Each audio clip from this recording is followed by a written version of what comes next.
Hello students, welcome back to Shubham lecturer channel. तो student, जैसा कि हम 12th केमिस्ट्री चैप्टर 1 ठोस अवस्था को पढ़ रहे हैं, जिसमें मैंने आपको बताया कि ठोस अवस्था क्या होती है और ठोसों के लक्षण को भी समझाया। इस वीडियो में हम पढ़ेंगे ठोसों का वर्गीकरण, जिसे इंग्लिश में हम कहते हैं क्लासिफिकेशन ऑफ सॉलिड्स। यानी कि जो सॉलिड्स होते हैं, ठोस होते हैं, उन्हें कितने भागों में बांटा गया है। तो हम इसे पढ़ने वाले हैं। तो चलिए स्टार्ट करते हैं। देखिए, ठोसों का वर्गीकरण हम किसके आधार पर करते हैं?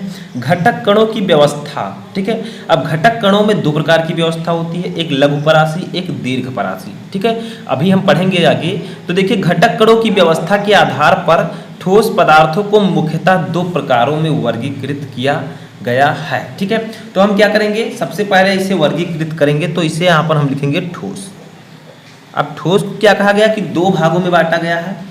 There are two parts of solids. तो देखिए, हम लोग क्या करेंगे, यहाँ पर इस प्रकार से दो पार्ट करेंगे। ठीक है, नंबर 1 ये और नंबर 2 ये। ठीक है, नंबर 1 जो आपका नाम आता है वो है क्रिस्टलीय ठोस। इसका नाम है क्रिस्टलीय ठोस। ठीक है, ग्राफ की फायदा से पहले हम लोग समझते हैं, उसके बाद में सब कुछ समझेंगे। क्रिस्टलीय ठोस। नंबर 2 पर आपका आता है अक्रिस्टलीय ठोस। अक्रिस्टलीय ठोस। ठीक है, तो घटक कणों के आधार पर हम ठोस को यानी कि सॉलिड को दो भागों में बांटते हैं, एक क्रिस्टलीय ठोस, एक अक्रिस्टलीय ठोस। क्रिस्टलीय ठोस को हम इंग्लिश में कहते हैं क्रिस्टलाइन सॉलिड। लिख देते हैं क्योंकि इंग्लिश भी जानना जरूरी है। ठीक है, आपके आगे जो है, जब आप आगे जाएंगे क्लास में, तब आपको इंग्लिश की काफ़ी ज़रूरत पड़ेगी। तो क्रिस्टलाइन सॉलिड्स। ठीक है, क्रिस्टलाइन सॉलिड। और अक्रिस्टलीय ठोस को हम कहते हैं एमॉर्फस सॉलिड। Amorphous solids. ठीक है, तो दोनों को हमने इंग्लिश में भी समझा। तो ठोस मुख्यतः दो प्रकार के होते हैं घटक कणों की व्यवस्था के आधार पर, एक क्रिस्टलीय ठोस, एक अक्रिस्टलीय ठोस। ठीक है, crystalline solid and amorphous solid. यहाँ पर अब हमें एक चीज और समझना है कि अब यहाँ पर हमें क्रिस्टलीय ठोस के भी भाग होते हैं, यानी कि क्रिस्टलीय ठोस को उनके अवयवी कणों की उपस्थिति के आधार पर बांटा गया है। ठीक है, तो कितने प्रकार में बांटा गया है तो उनको भी हम जान लेते हैं। ठीक है, तो जो आपके क्रिस्टलीय ठोस हैं उनको जो है, तो देखिए जो क्रिस्टलीय ठोस हैं इनको 4 भागों में बांटा गया है। ठीक है, कितने भागों में? 4 भागों में। तो चारों भाग को हम समझ लेते हैं। तो यहाँ से चारों को हम आसानी से समझ लेंगे। नंबर 1 पर आपका आता है आयनिक ठोस। आयनिक ठोस। ठीक है, नंबर 1 पर आपका क्या आता है? आयनिक ठोस। बस किसके आधार पर? लेकिन आपको ये भी पता होना चाहिए कि क्रिस्टलीय ठोस को किसके आधार पर बांटा गया। तो क्रिस्टलीय ठोस को उनके अवयवी कणों के मध्य जो उपस्थित अंतराणविक आकर्षण बल है उनके आधार पर बांटा गया। ठीक है, आयनिक ठोस। ठीक है, इसे हम इंग्लिश में कहते हैं, लिख देते हैं आयनिक सॉलिड्स। ठीक है, उसके बाद में सेकंड पर हमारा आता है सहसंयोजक ठोस। सहसंयोजक ठोस, जिसे हम लोग इंग्लिश में, या इसे हम नेटवर्क ठोस भी कहते हैं। ठीक है, तो यह नेटवर्क ठोस भी आप लिख सकते हैं। तो इसे इंग्लिश में कहते हैं कोवैलेंट सॉलिड्स। Covalent solids. ठीक है, ये आपका हो गया। थर्ड पर हमारा आता है आणविक ठोस। आणविक ठोस, जिसे हम लोग कहते हैं मॉलिक्यूलर सॉलिड्स। ठीक है, तो इनका नाम भी लिख देते हैं मॉलिक्यूलर सॉलिड्स। अभी हम लोग जानकारी ले रहे हैं कि कितने भागों में इन्हें बांटा गया, बहुत ही जरूरी है। उसके बाद में हम धीरे धीरे पढ़ते चलेंगे। अभी हम क्रिस्टलीय ठोस सभी के बारे में जानेंगे। 5th पर हमारा है धात्विक ठोस। धात्विक ठोस। ठीक है, जिसे हम लोग कहते हैं मेटालिक सॉलिड। Metallic solids. ठीक है, तो 4 भागों में हम क्रिस्टलीय ठोस को बांट सकते हैं, आयनिक ठोस, सहसंयोजक ठोस, आणविक ठोस, धात्विक ठोस। अब आणविक ठोस को भी हम 3 भागों में बांट सकते हैं, लेकिन उसको उतना जरूरी नहीं जितना ये है। जब मैं आपको पढ़ाऊंगा आणविक ठोस, तब वो मैं आपको पढ़ा दूंगा। ठीक है, आणविक ठोस जानिए कि 3 भागों में भी हम इसे बांट सकते हैं। फर्स्ट है अध्रुवीय आणविक ठोस, सेकेंड है ध्रुवीय आणविक ठोस, और थर्ड है हाइड्रोजन आबंधित आणविक ठोस। ठीक है, अब मैं आगे आपको बताऊंगा। तो अब चलिए हम पढ़ते हैं सबसे पहले क्रिस्टलीय ठोस के बारे में कि आखिर क्रिस्टलीय ठोस है क्या, इसका उदाहरण क्या है, चित्र क्या है और इसके लक्षण और उपयोग क्या है, सब कुछ हम समझेंगे। चलिए देखते हैं। तो देखिए सबसे पहले हम पढ़ेंगे क्रिस्टलीय ठोस के बारे में। What is crystalline solid, definition समझिए, चित्र में आपको समझाऊंगा अभी, ठीक है। देखिए वह ठोस जिनमें अवयवी कण, अब अवयवी कण क्या है, अवयवी कण जो है वो अणु परमाणु आयन है, ठीक है। जो ठोस होते हैं उनमें अवयवी कण होते हैं छोटे छोटे, जिनसे मिलकर ठोस बनता है। तो वो ठोस जिसमें अवयवी कण, एग्जाम्पल अणु परमाणु आयन, ठीक है, एक निश्चित क्रम में व्यवस्थित रहते हैं, क्रिस्टलीय ठोस कहलाता है, ठीक है। यानी कि क्रिस्टलीय ठोस ऐसे ठोस होते हैं जिनमें अवयवी कण एक निश्चित क्रम में व्यवस्थित रहते हैं। एक और आप समझिए, क्रिस्टलीय ठोसों में कणों की दीर्घ परास व्यवस्था होती है, यानी कि क्रिस्टलीय ठोस में कणों की दीर्घ परासी व्यवस्था होती है, ठीक है। तो ये तो होगा आपका क्रिस्टलीय ठोस के बारे में। अब एक चीज और इसका आपका समझना है, एक पॉइंट और ले लीजिए, इसका ज्यामितीय अभिविन्यास, ठीक है, अभिविन्यास निश्चित होता है, इसका ज्यामितीय अभिविन्यास निश्चित होता है। तो इतना समझ में आया। अब इसका एग्जाम्पल समझते हैं, फिर चित्र समझते हैं, ठीक है। तो इसके एग्जाम्पल्स क्या हैं, यानी कि क्रिस्टलीय ठोस के उदाहरण क्या हैं, कौन कौन सी ऐसी चीज़ें हैं जो क्रिस्टलीय ठोस के अंतर्गत आती हैं। तो इनको देखिए, सबसे पहले आपका है हीरा, उसके बाद में सिल्वर और ग्रेफाइट, ठीक है, हीरा, सिल्वर, ग्रेफाइट आदि, ये सब आपके हैं क्रिस्टलीय ठोस, ठीक है। अब देखिए कहा क्या गया है, डेफिनेशन के हिसाब से चित्र को समझिए, ठीक है, तभी आपके समझ में अच्छे से आएगा। वो ठोस जिसमें अवयवी कण, अणु परमाणु आयन एक निश्चित क्रम में व्यवस्थित रहते हैं। तो यहाँ पर एक चित्र मैं बनाता हूँ छोटा सा, उसको आपको समझना है, ठीक है। देखिए कुछ इस प्रकार का जो क्रम है इसमें होता है,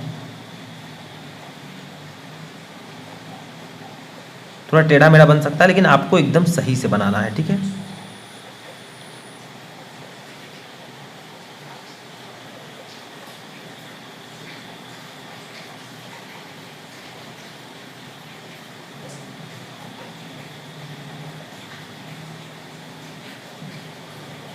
ठीक है, इस प्रकार की एक निश्चित ज्यामितीय व्यवस्था इसमें पाई जाती है, सिर्फ आपको इतना ही समझना है, ठीक है। तो देखिए यहाँ पर क्या है,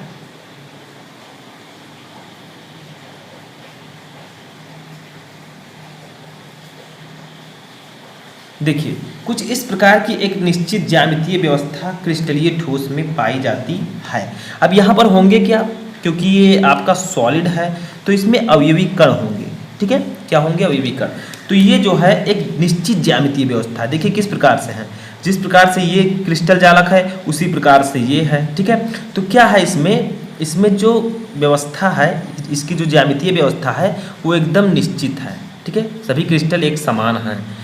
तो यहाँ पर आप लोगों को कहा गया कि जो क्रिस्टलीय ठोस होते हैं इनमें कणों की दीर्घ परास व्यवस्था होती है, ठीक है, यानी कि जो कण होते हैं वो एक लाइन में एक अपने जो है वो एक रिपीट करते हैं एक दूसरे को, ठीक है। जैसे देखिए इसमें होंगे क्या, यहाँ पर कोई अवयवी कण उपस्थित है, यहाँ पर है, यहाँ पर है, ठीक है, यहाँ पर है, यहाँ पर है और यहाँ पर है, ठीक है। तो एक क्रिस्टल जालक में इस प्रकार से अवयवी कण है। अब होगा क्या, जो दूसरा क्रिस्टल जालक होगा उसमें भी अवयवी कण उसी स्थान पर उपस्थित होंगे जहाँ एक में है। तो इसमें क्या है, हर एक क्रिस्टल जालक में एक ही प्रकार के अवयवी कण जो होते हैं वो एक दूसरे को रिपीट करते हैं, जहाँ पर ये उपस्थित है अवयवी कण वही इस क्रिस्टल जालक में भी है, ठीक है। तो अवयवी कण क्या है, दूर तक एक दूसरे को रिपीट करते हैं, इसी को हम कहते हैं दीर्घ परासी व्यवस्था, ठीक है। तो इसमें दीर्घ परास व्यवस्था होती है, दीर्घ का मतलब काफ़ी दूर तक जो है हमेशा एक दूसरे को रिपीट करते हैं, और जहाँ एक क्रिस्टल में अवयवी कण उपस्थित होंगे वहाँ अलग भी होंगे। चलिए अभी समझाता हूँ मैं, समझ में आया। तो ये सब अवयवी कण हैं। तो क्रिस्टलीय ठोस में क्या होता है, इसमें इसकी ज्यामितीय व्यवस्था एकदम निश्चित होती है, यानी कि देखिए किस प्रकार से क्रिस्टल जालक एक ही समान है। इसमें जो अवयवी कण होते हैं वो उसी स्थान पर स्थित होते हैं जहाँ दूसरे क्रिस्टल जालक में, जहाँ इस क्रिस्टल जालक में अवयवी कण है वहाँ ये इस क्रिस्टल में भी वही अवयवी कण है, ठीक है। तो एक जो है रिपीट करते हैं एक दूसरे को, ये जो अवयवी कण हैं वो एक दूसरे को रिपीट करते हैं काफ़ी दूरी तक, तो उसी को हम कहते हैं दीर्घ परासी व्यवस्था। इसमें अवयवी कण जहाँ एक क्रिस्टल जालक में उपस्थित होंगे दूसरे में भी वहीं पर उपस्थित होंगे। ठीक है, तो इनकी ज्यामितीय व्यवस्था निश्चित होती है। समझिए, वो ठोस जिसमें अवयवी कण एक निश्चित क्रम में व्यवस्थित होते हैं। देखिए, निश्चित क्रम में इसमें अवयवी कण व्यवस्थित हैं। ठीक है, अब निश्चित क्रम में व्यवस्थित है तो इसे हम कहेंगे दीर्घपरास व्यवस्था। इसे क्रिस्टलीय ठोस कहते हैं। क्रिस्टलीय ठोस में कणों की दीर्घपरास व्यवस्था होती है। ठीक है, यानी कि जो कण होते हैं वो एक रिपीटेड में स्थित होते हैं। ठीक है, इसका ज्यामितीय अभिविन्यास भी निश्चित होता है, ये भी समझ में आ चुका होगा। ठीक है, तो इतना समझ में आया। अब आगे हम लोग बढ़ते हैं। दूसरा हमारा है, अब इसके क्रिस्टलीय ठोस के कुछ लक्षण जान लेते हैं। लक्षण में क्या है कि क्रिस्टलीय ठोस की एक निश्चित आकृति होती है। मैंने भी आपको दिखाया कि इसकी जो आकृति होती है एकदम निश्चित होती है। इसमें कणों की व्यवस्था दीर्घपरास होती है, दीर्घपरासी व्यवस्था कणों की पाई जाती है। तीसरा, क्रिस्टलीय ठोसों के गलनांक निश्चित होते हैं, यानी कि वो ताप, गलनांक क्या है, वो ताप जिस पर कोई पदार्थ गलने लगे। ठीक है, उसे हम मेल्टिंग पॉइंट या गलनांक कहते हैं। ठीक है, तो क्रिस्टलीय ठोस जो होते हैं इनके मेल्टिंग पॉइंट निश्चित होते हैं कि इस ताप पर जो है ये गलना स्टार्ट हो जाएगा, तो इसके जो है गलनांक निश्चित होते हैं। फोर्थ है, क्रिस्टलीय ठोस ही वास्तविक ठोस होते हैं। अब आपसे पूछा जा सकता है कि ऐसे कौन से सॉलिड्स हैं जिन्हें हम ट्रू सॉलिड्स कहते हैं। ठीक है, यानी कि वास्तविक ठोस कहते हैं, तो आप लोग कह सकते हैं क्रिस्टलीय ठोस। ठीक है, क्रिस्टलीय ठोस संपीड्य एवं कठोर होते हैं, यानी कि ये कठोर होते हैं काफ़ी ज़्यादा। अब बात आती है इसके उपयोग की, तो देखिए हीरा जो है एक क्रिस्टलीय ठोस है, और हीरा क्रिस्टलीय ठोस है। सबसे इसका उदाहरण है क्रिस्टलीय ठोस का, जिसका उपयोग आभूषण बनाने में किया जाता है। हीरा का उपयोग आभूषण बनाने में किया जाता है, ज्वेलरीज। ठीक है, सभी को पता है। सेकंड है क्वार्ट्ज। क्वार्ट्ज भी इसी का उदाहरण है। क्वार्ट्ज का उपयोग कलाई तथा दीवार घड़ियों को बनाने में किया जाता है। तो क्रिस्टलीय ठोस के बारे में पूरी जानकारी आपको यहाँ पर पता चल गई। ठीक है, अब बात करते हैं हम लोग अक्रिस्टलीय ठोस की। तो देखिए, अक्रिस्टलीय ठोस उसी का उल्टा लगभग है। देखिए किस प्रकार से। एमॉर्फस सॉलिड क्या है, वे ठोस जिनमें अवयवी कणों की कोई निश्चित एवं नियमित व्यवस्था नहीं होती है, अर्थात अवयवी कणों की लघुपरासी व्यवस्था पाई जाती है, अक्रिस्टलीय ठोस कहलाते हैं। यानी कि अक्रिस्टलीय ठोसों में क्या होगा, इसमें जो है अवयवी कणों की नियमित व्यवस्था नहीं होती है। ठीक है, और जो इसके अवयवी कणों की इसमें लघुपरास व्यवस्था होती है, क्योंकि जब उसकी व्यवस्था निश्चित एवं नियमित नहीं होगी तो वो लघुपरासी होंगे, क्योंकि एक दूसरे को जो अवयवी कण है वो रिपीट नहीं कर पाएंगे।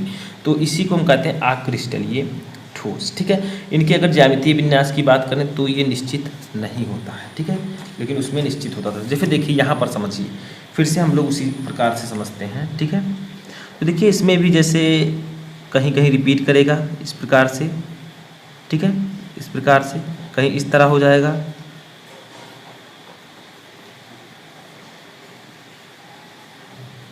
ठीक है, कहीं इस तरह से हो जाएगा,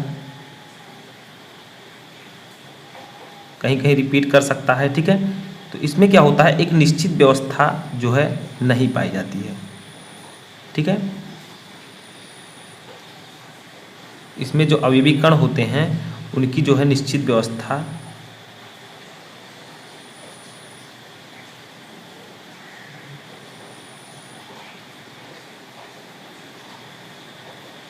ठीक है, कुछ इस प्रकार से हो गया। अब यहाँ पर भी कुछ इस प्रकार से बन जाएगा। तो इसमें सिंपल आप समझिए कि जो अक्रिस्टलीय ठोस होते हैं इसमें अवयवी कणों की एक निश्चित व्यवस्था नहीं पाई जाती है। इसमें होगा क्या, कहीं यहीं पर अवयवी कण हैं इस प्रकार से, तो कहीं कहीं यहाँ पर रिपीटेड हैं इस प्रकार से उपस्थित हैं। ठीक है, देखिए ये सब अवयवी कण हैं आपके। तो जो अक्रिस्टलीय ठोस होते हैं इनमें क्या होता है, इनका निश्चित आकार नहीं होता है, ये किसी भी आकार में हो सकते हैं। मैंने भी आपको डेफिनेशन में बताया कि वे ठोस जिसमें अवयवी कण की कोई निश्चित एवं नियमित व्यवस्था नहीं होती है। तो देखिए इसमें अवयवी कणों की कोई निश्चित व्यवस्था नहीं है। इसमें क्या था, सेम इसी प्रकार का क्रिस्टल जालक था। ठीक है, इसकी ज्यामितीय व्यवस्था निश्चित थी, लेकिन इसमें ऐसा नहीं होता। इसमें कहीं पर इस प्रकार से साइज है, कहीं दूसरे प्रकार की आकृति है, तो इसकी आकृति जो है निश्चित नहीं होती है और इसमें अवयवी कणों की लघु व्यवस्था पाई जाती है। यानी कि कहीं कहीं अवयवी कण जो है, ये क्रिस्टल जालक और ये क्रिस्टल जालक लगभग सेम है, इसमें दोनों में क्या है रिपीटेड हैं, लेकिन ये सब जो क्रिस्टल जालक हैं इनमें ये रिपीटेड नहीं है। इनका जो आकार है, आकृति है वो अलग है, इसीलिए इसमें जो व्यवस्था होगी वो लघुपरास होगी। लघुपरास का मतलब अगर अवयवी कण किसी निश्चित एवं नियमित व्यवस्था में नहीं है तो उस व्यवस्था को हम लघुपरासी कहेंगे। ठीक है, तो ये आपका क्रिस्टलीय ठोस का उदाहरण, ये अक्रिस्टलीय ठोस का उदाहरण, दोनों में आप अंतर देख सकते हैं। इसकी ज्यामितीय व्यवस्था निश्चित है, इसमें दीर्घपरास व्यवस्था है। ठीक है, और इसकी ज्यामितीय व्यवस्था निश्चित नहीं है, इसकी आकृति भी निश्चित नहीं है, और इसमें लघुपरास व्यवस्था है, इसकी आकृति भी लगभग निश्चित है। तो यही कहा गया है क्रिस्टलीय ठोस एंड अक्रिस्टलीय ठोस। ठीक है, दोनों में आप डिफरेंस देख सकते हैं। ये क्रिस्टलीय ठोस है, क्रिस्टलीय ठोस की जो है एक ज्यामितीय व्यवस्था है, या आप लिख सकते हैं क्रिस्टलीय क्वार्ट्ज या सिलिका की संरचना आप लिख सकते हैं। ठीक है, ये अक्रिस्टलीय ठोस है। ठीक है, तो यही कहा गया है कि दोनों में डिफरेंस है थोड़ा सा। तो इसमें क्या हुआ कि अक्रिस्टलीय ठोस वे ठोस होते हैं जिनके अवयवी कण कोई निश्चित एवं नियमित व्यवस्था में नहीं होते हैं, अर्थात अवयवी कणों की लघुपरास व्यवस्था पाई जाती है, वे अक्रिस्टलीय ठोस कहलाते हैं। इसका एग्जाम्पल समझ लेते हैं, तब आपके समझ में आ जाएगा। तो एग्जाम्पल आप सभी को पता भी होगा कुछ एग्जाम्पल्स, जैसे आपका कांच, रबड़, प्लास्टिक। ठीक है, कांच, रबड़, प्लास्टिक, ये सब आपके अक्रिस्टलीय ठोस हैं। ठीक है, अब आपसे कहा जाए, ठीक है, कि जो अक्रिस्टलीय ठोस हैं, ठीक है, या कहा गया कि कांच को अतिशीतित द्रव क्यों माना जाता है, क्वेश्चन पूछा जाता है कि कांच को अतिशीतित द्रव क्यों माना जाता है, तो इसका आप सिंपल आंसर दे सकते हैं। कांच को अतिशीतित द्रव इसलिए माना जाता है क्योंकि अक्रिस्टलीय ठोसों में द्रवों की भात या कांच में द्रवों की भात प्रवाह की प्रवृत्ति होती है, किंतु प्रवाह की दर बहुत ही धीमी होती है। यानी कि कांच को अतिशीतित द्रव इसलिए माना जाता है क्योंकि कांच में द्रवों की तरह प्रवाह की जो है प्रवाह की प्रवृत्ति होती है, एक द्रवों की तरह प्रवाह कर सकते हैं। तो ये आपका एग्जाम्पल हो चुका है। तो इतना समझ में आया। तो आगे बढ़ते हैं अब हम लोग। अब हमारा आता है अक्रिस्टलीय ठोसों के लक्षण। कुछ लक्षण समझिए, सिंपल वही है जो मैंने चित्र में बताया कि अक्रिस्टलीय ठोसों की आकृति निश्चित नहीं होती है, इनमें कणों की व्यवस्था लघुपरासी होती है, और अक्रिस्टलीय ठोसों का गलनांक निश्चित नहीं होता है। यानी कि इसमें निश्चित नहीं है कि ये इतने ही ताप पर गलना स्टार्ट करेगा, इसका जो गलनांक है वो एकदम निश्चित नहीं होता। चौथा है कि अक्रिस्टलीय ठोसों को अतिशीतित द्रव या छद्म ठोस भी कहते हैं। अक्रिस्टलीय ठोस को हम अतिशीतित द्रव या छद्म ठोस भी कहते हैं। मैंने आपको बताया कि क्रिस्टलीय ठोस को हम वास्तविक ठोस भी कहते हैं, और अक्रिस्टलीय ठोस को हम आभासी ठोस भी कहते हैं, ये याद रखिएगा। उपयोग में देखिए, जैसे रबड़ है, रबड़ एक अक्रिस्टलीय ठोस है जिसका उपयोग टायर, ट्यूब, जूते के सॉल, खिलौने आदि बनाने में किया जाता है। दूसरा है कांच। कांच का उपयोग घरेलू उपकरण, प्रयोगशाला उपकरण, सजावटी सामान, लेंस आदि बनाने में किया जाता है। फाइनली यहाँ पर आपका अक्रिस्टलीय ठोस भी समाप्त हो चुका है। ठीक है, तो मैंने आपको बताया क्रिस्टलीय ठोस और अक्रिस्टलीय ठोस के बारे में। अगला वीडियो जो हमारा आएगा वो क्रिस्टलीय ठोसों के वर्गीकरण पर आएगा।